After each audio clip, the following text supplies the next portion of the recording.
ನನ್ನ ದೈವವು ಎಂದು ನಂಬಿ ಬಂದಿರುವೆನಯ್ಯ.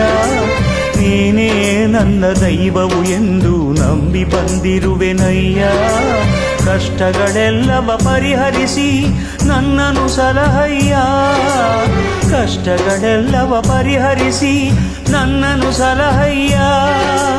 ನಿನ್ನಡಿಗೆ ಬಂದು ಶಿರವಾಗಿ ನಿಂದೆ ದಾರಿ ತೋರಯ್ಯ ಮುಂದೆ, ದಾರಿ ತೋರಯ್ಯ ಮುಂದೆ. ಕೋರಿ ಸಿದ್ದೇಶ್ವರ, ಕೋರಿ ಸಿದ್ದೇಶ್ವರ, ಕೋರಿ ಸಿದ್ದೇಶ್ವರ.